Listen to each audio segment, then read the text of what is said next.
It is time. It is time.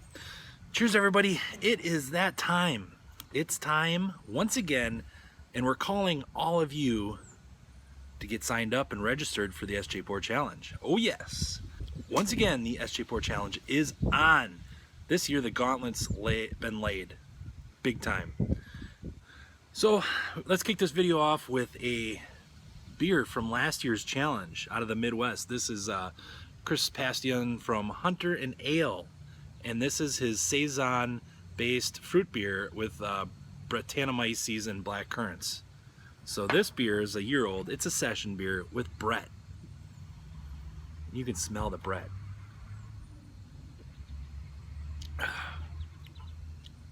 Oh man, this one's aging nicely.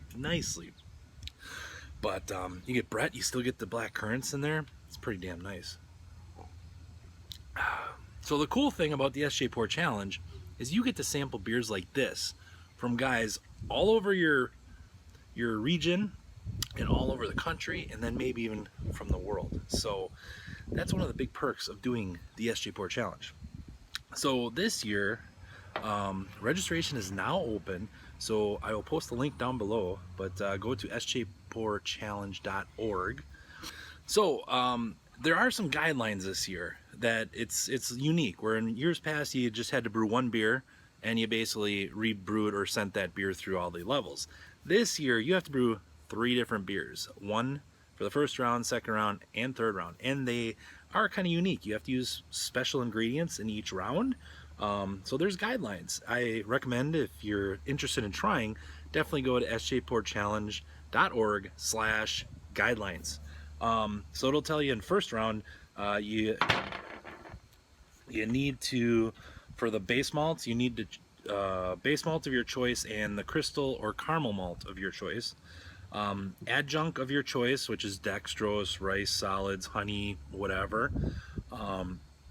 But the thing of it is, whatever you use in a round, you can't use it in the rounds after that. So if you use honey in the first round, it's out. You can't use honey anymore. So the hops, you have to use the 3 C's, Cascade, Centennial, and Columbus.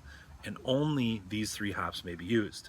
And for yeast, you have to use an American style ale yeast. So that's US-05, 1060, 1056 for Y yeast, and 001 or something like that for White Labs.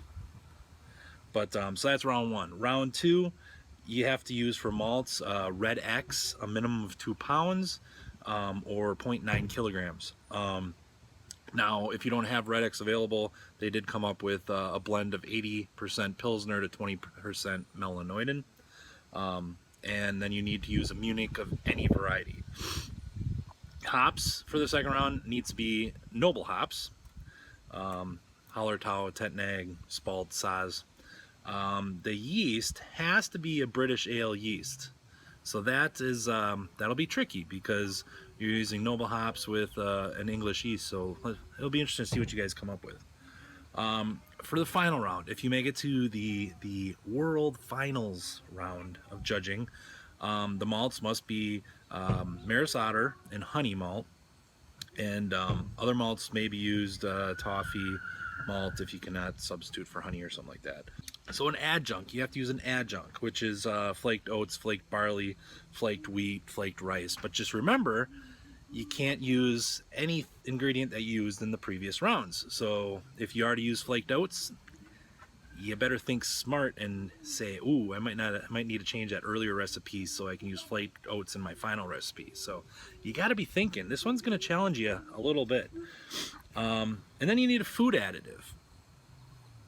That can be fruit, spice, cocoa nibs, vanilla, whatever food additive you feel like putting into that beer. And the original gravity must exceed 1065. So it's got to be a bigger beer. Last year it was session beer.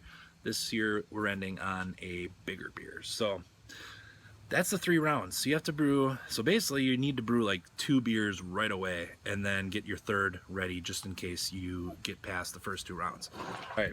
So round 1, US, Canada, the Europe, UK, Australia, New Zealand, beers need to be to your hub by September 4th, September 8th timeframe, which means they should be getting back to you around September 15th for the US, 29th for UK, and the New Zealand hubs. Start planning, getting your recipes out there, start planning accordingly. Again, this is why you do this.